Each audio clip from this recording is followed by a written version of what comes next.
in collaboration with the Cyprus Mail. This is the Cyprus News Digest with Rosie Haralambous.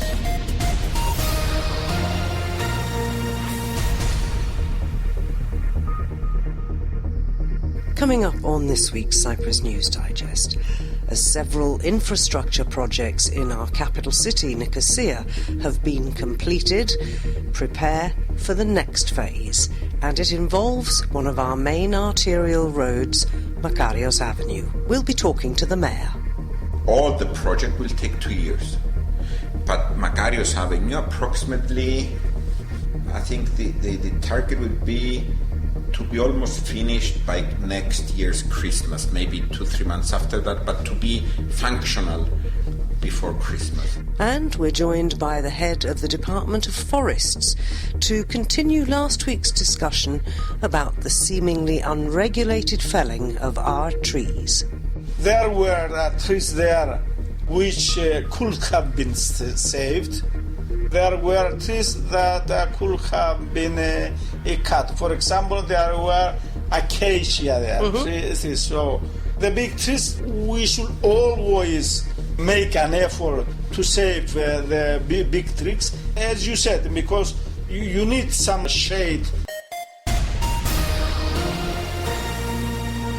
We're used, if we're driving around town in Nicosia, to roadworks. Let's be honest, they've been going on for years, but the good news is that some areas have now been finished. I'm talking about the area that if you head up Macarios Avenue to the left is now pedestrianised. Well, there are a few cars allowed, but it's very much part of the new plan to upgrade our capital city. Joining us on the programme this week is Nicosia's Mayor, Konstantinos Yorkagis. Konstantinos, it looks nice.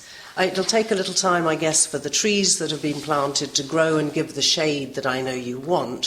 What's the reaction been of particularly the businesses in the area? Because they've put up with a lot over the years while the construction's been done, but now they should be seeing the fruits of those labours. Having spoken to them after the works had finished, I think everybody, maybe everybody is too broad a word, but I think most are very happy with the result.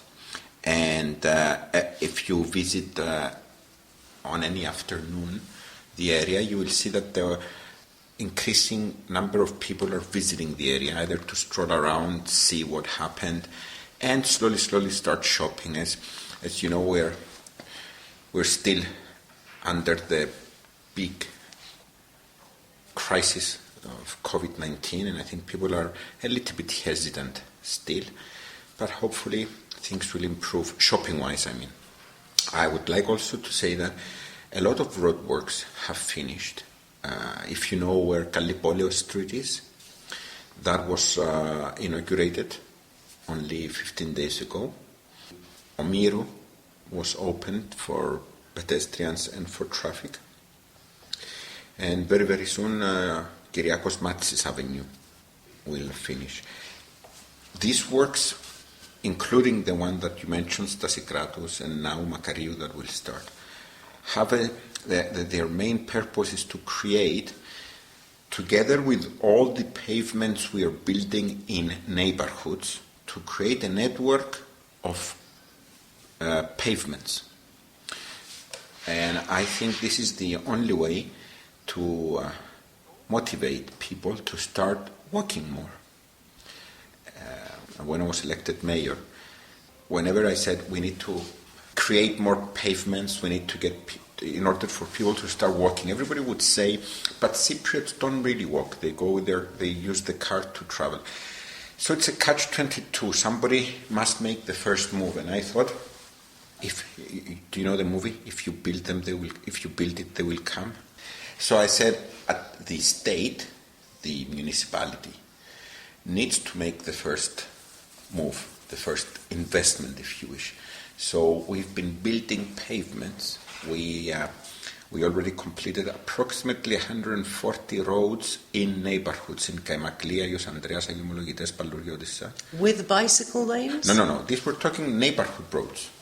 We're building pavements, fixing the road, and putting in place water drainage systems. And we are trying to connect these neighborhood roads with main roads where we build pavements in order to create, as I said before, a network of pavements so people from in their neighborhood can walk safely, children, elderly, to walk safely and move about to their everyday business. To do that, of course, here in Cyprus, you've got to make sure that motorists don't park their cars on the pavements. Definitely, and that's another question. A lot of people complain that I put what you call the Bollards. The bollards. And I accept they complain to me that they don't look very nice. And I tell them until the culture of drivers changes, we need to put a lot of bollards so that we prevent illegal parking on pavements, because the traffic wardens are simply not enough in number to be able to be everywhere all the time. Okay, so we've got that part of town done. I'm talking again about this central area. Now you're starting work on Macarios Avenue. That has always been the main shopping street, if you like, the artery in the centre of Nicosia. What's going to happen to the traffic? In recent years, though, it hasn't been. No. That's why we deemed it necessary to revamp it. Right, but what's going to happen at the moment? It is an arterial road, so all that traffic is going to have to be sent somewhere else. First of all, we are trying to advertise enough also in Sunday's newspapers. The interview with all the TV networks. We're trying to tell people that we will be closing a section of Macarios Avenue, so please use other roads for your transport. Or buses. I mean, that's the other thing. We've got new buses.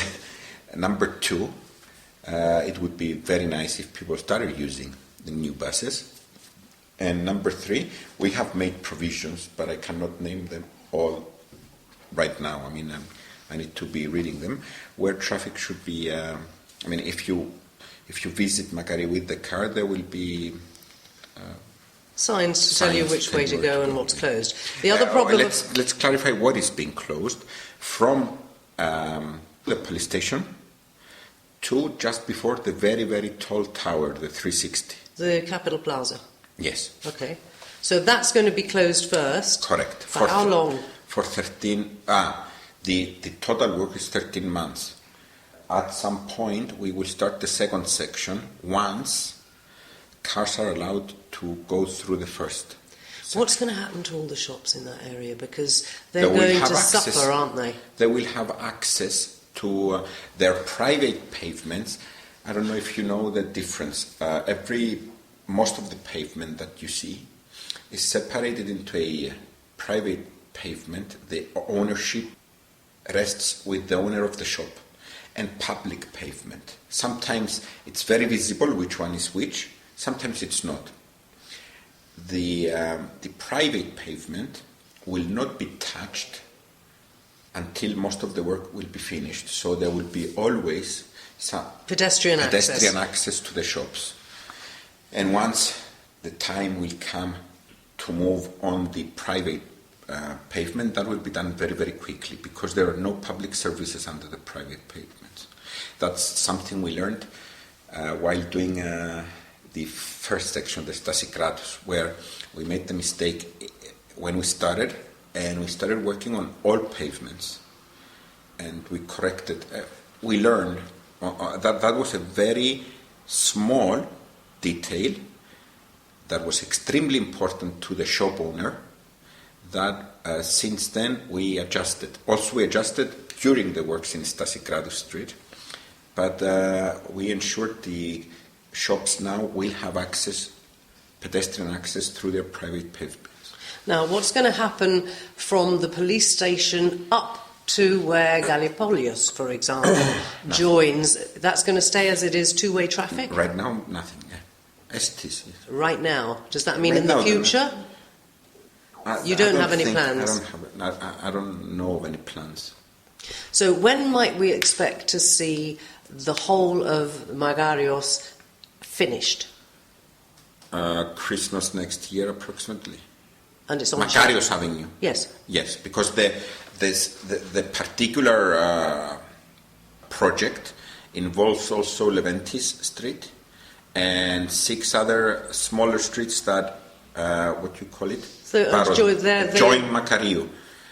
All the project will take 2 years. But Macarios Avenue, approximately, I think the target will be to be almost finished by next year's Christmas, maybe 2-3 months after that, but to be functional before Christmas. Now, what's going to happen as regards parking, for example, since we already know that people are not willing to not get out of their cars? Are you going to allow... You're not having cars in Macarios Avenue when it's finished? That's the plan is to have 2 bus lanes going back and forth only. Temporarily, though, until the camera system and the police... First of all, the ministry, they need to tender for the camera system and the control system, and the police needs to get involved. Until that is done, we will be allowing everybody to move in and out of Macarios. But once the system is implemented, it will control the who enters and who does not, or actually the people that enter that are not allowed, they will get a ticket. Until that system is in place, everybody will be moving in and out. But at some point, you're correct, it will be only buses and taxis. And where will people be parking when they get out of their car to get on the bus to go shopping in Macarios? Even right now, there are no on-street parkings in Macarios. I mean, where you will still be able to park anywhere you are parking today. That will not change. So we're expecting the disruption just for over a year, not much more, and then the whole centre... Because now it's July. If we target to be almost finished or close to being functional next Christmas, that's 18 months, okay. 20 months, yeah. And then after that's all in place, have you got other plans for the rest of town? I mean, you don't seem to have stopped doing all sorts of things since you got into office, so I'm sure you've got other plans. What are they?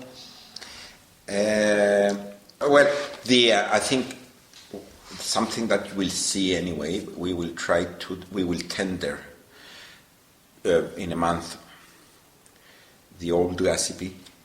We are going to make a 2-story underground parking and a big park on top. So some more green. I hope the park will be green. Yeah.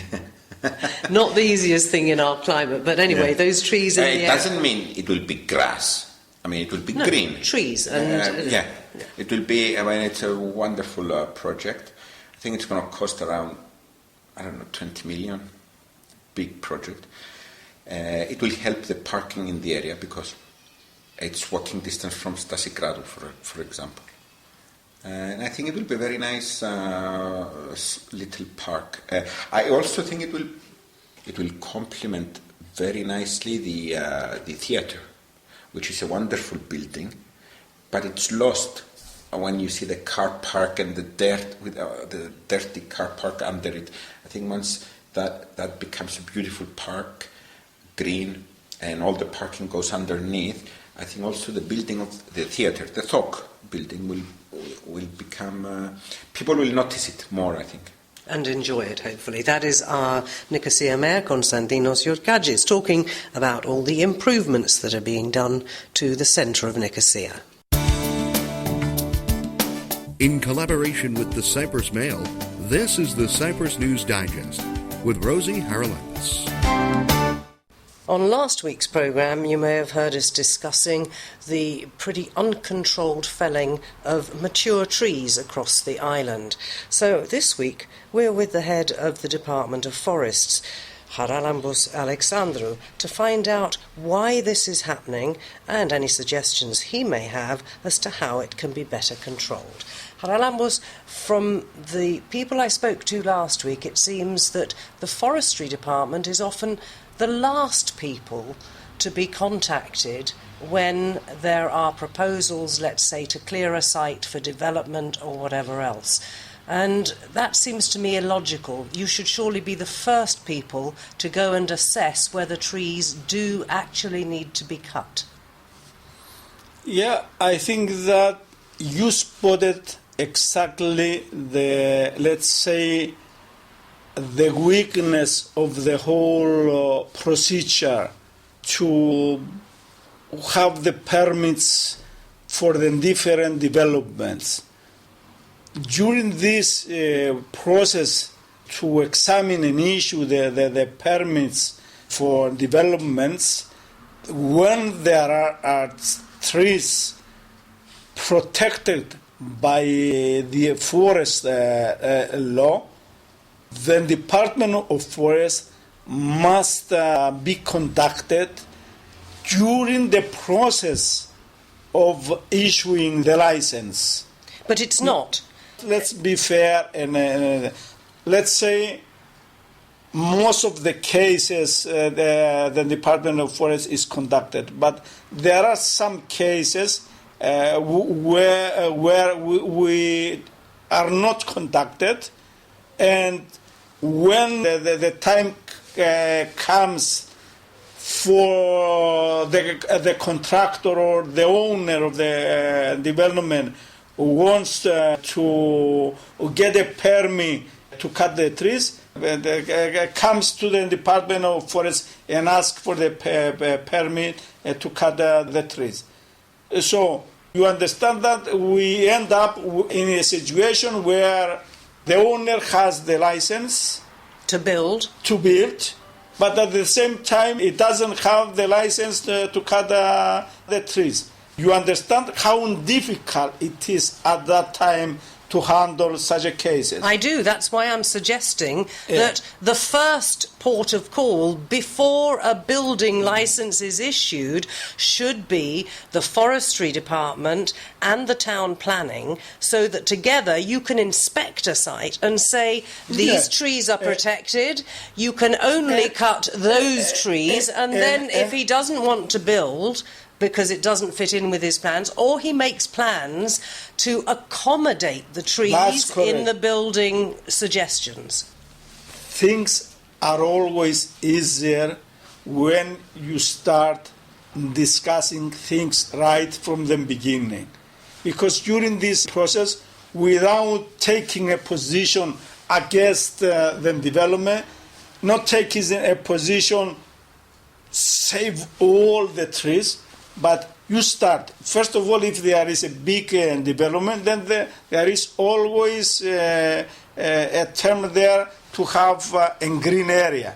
So you start from that point and to try to assign this green area to the area where you have the trees you want to save.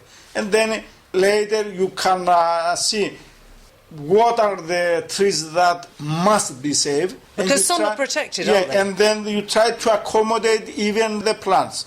We can always have a look at if there is a tree, it's really a monument.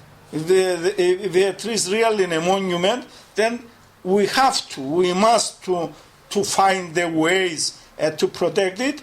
And even if we are not able to accommodate all this with the modification, the plans, etc., the town planning authorities do have the right to refuse the permit, but under a compensation. Right, let me ask you something else. Yeah. Because it was also suggested on last week's programme, and I don't know if this would be the work of the forestry department or local municipalities, but particularly in urban areas or in rural areas where it's very obvious the land is valuable for possible development, that all the trees that should stay be marked, so that a developer, if he wanted a plot of land and all the trees on there were marked, he wouldn't buy that land if he was going to try and cut them down, because he knows he wouldn't be allowed. So it would, in a sense, shortcut all this problem of going to different departments who may not be talking to each other. No, we talk to each other. I mean, it's not. This is not the case that the department do not to each other. We do talk. But the town planning department, for example, sometimes approves plans and then sends them to you. So they haven't spoken to you at the beginning. Yeah, that's correct. There are some cases. That's the we spotted this. Let's say weakness of the system. And, can it be changed? I'm taking the initiative to talk to the department, and even we convene a meeting to discuss this because we will try to find a solution to this problem. This we have spotted that this weakness. We will try to improve the whole procedure. Will it take a change in the law? Does this need to go to Parliament to redraw how the permissions are given? No, I think that the law, it says there that talks between the different departments. I mean, it's there. It's how to implement the weakness. It's during the implementation. It's not a weakness of the law. But anyway, also I'm trying to improve the procedure internally in the Department of Forest, always to avoid this, to the extent possible, to avoid this problem. We do have an internal guidance how to handle these cases. Then I'm trying to improve this guidance so as to, for example, not to issue a license to cut the trees if they bring me a permit. In the case that there is a need to save the trees, I'm not going to issue a license to cut the trees because they bring me the license. They will go back, and if there is a need to save the trees, then to compensate for refusing to give. I mean, always partially. I mean, there is not a case. I don't know if there will be any case, let's say, in stop the project. Okay? But if there are, let's say, to save the trees, there must be a change there. If there is not able to modify the plans and we want to save the tree, to compensate if we are not able to change, modify the plans. All right, that doesn't make sense to me, and I'll tell you why. Because it's the taxpayer who will pay the compensation, whereas it should surely be the developers' plans that need to take this all into consideration before he gets any approvals, so that there is no compensation paid. He should have done his homework first and said these trees will not get permission to cut, or come first to the Forest Department to see if they will, and then buy a different piece of land if they won't. So that was just my way of thinking on that. Let me ask you something else, if I may. No. Let's clear this thing, because say that you have a plot in the town, okay? It's a plot for multi-purposes, okay? But there are some trees there, okay? So you have a plot and you want to build, so you have the right to build in the plot. If the town planning authority refuse to do this right, you are entitled to a compensation because you are refused to get the permitted license because you own a plot to build a house. I'm talking about this case. When you own a plot, a residential plot. Right, but what happens if you understand what I mean? Yeah, okay. I'm talking about a residential plot. I'm not talking a plot wherever you have a plot. I'm talking about a residential plot. Right, let's move on from there to the situation of the trees cut in Nicosia this last few weeks to make a car park. Yeah. Now, what's the point of that? Why cut down big mature trees that could have offered the parkers shade So that doesn't make sense to me at all. There's no plan in terms of building a building. It's going to be a car park. Or are there plans further down the road for it to be sold as a building plot? You see, there are a lot of things here that are not transparent to me. No, it's clear. Again, this particular case you mentioned, it was for a car parking to serve αρχείο μετανάστευσης, immigration. And this car parking is to serve this... the new immigration offices? Yeah, yeah, that's correct. Right. Yeah. But what, as a forestry man, is your thought about the fact that the entire place was flattened when you would lose how many car parking spaces if you left 5 or 6 of the trees there to provide some shade? It didn't seem to me to make sense, and I think a lot of citizens are looking at it and saying, what is going on? Why are we all trying to plant trees to cool our urban environment, and then these people are coming along and just chopping them down? Okay, so let's say the truth again is somewhere in the middle, okay? There were trees there which could have been saved. There were trees that could have been cut. For example, there were acacia there. Trees, so the big trees is what we're talking about. Yeah, the big trees, we should always make an effort to save the big trees, as you said, because you need some shade in the parking So why area. were those trees cut? Where did the permission come from, or were they just done fait accompli? No. The problem with this particular case that only 3 trees needed a permit license from the Department of Forest. The rest of them, they didn't need any license to cut them. And did they get the license for those 3 trees? Yeah, they did. So why? Because again, if it wasn't going to impact the whole development, it would maybe have taken up 1 or 2 car parking spaces, then was there any reason to give permission? Yeah, but it's again, this is a particular case, exactly the one we tried to explain earlier. They came up when they have ready the plans for the parking area, when they started the construction works. So there hasn't been any discussion earlier, and there hasn't been any effort to save the trees. Very, very quickly, I have one final question for you. Wherever we see trees being pollarded in the towns, the whole top cut off, usually just before the summer when we need the leaves for the shade, you always see, and it also happens in the ones that were cut recently in Paphos, that there are double cabs or whatever, and the people cutting the trees are taking away the wood. Now, I suspect, correct me if I'm wrong, that they're supplementing their income selling that wood. Why is there no law, and would you think there should be a law, that means that people who take wood from cut trees must have a licence from the Forestry Department to do so, so that they're properly cut and not cut lower to get more wood?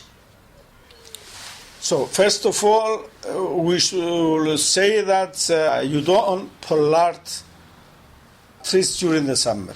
As you said, during the summer, it is not the proper time to pollard. But we see it happening all over the towns. And it's not the Forestry Department, I'm sure, because you're trained No, it's not the Forestry Department. So it's the municipalities. Actually, the Forestry Department has intervened and advised not to cut, not to pollard the trees during this time of the year. Last question. Are you in a position as a Forestry Department to train the garden people of the municipalities how to do it properly?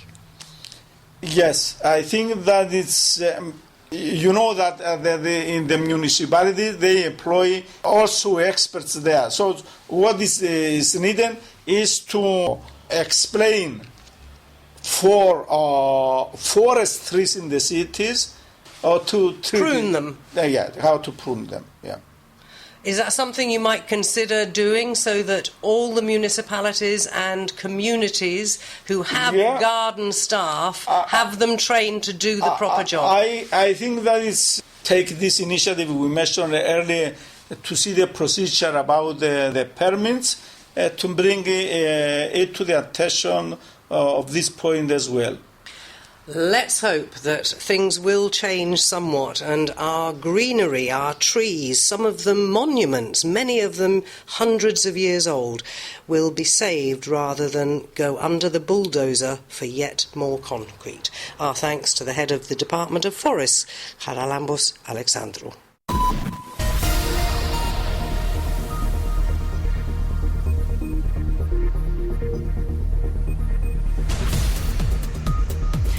Well, that about wraps up this edition of the Cyprus News Digest. Many thanks for your company. Hope you'll join me next week. Till we meet again, take care and God bless. Bye-bye now.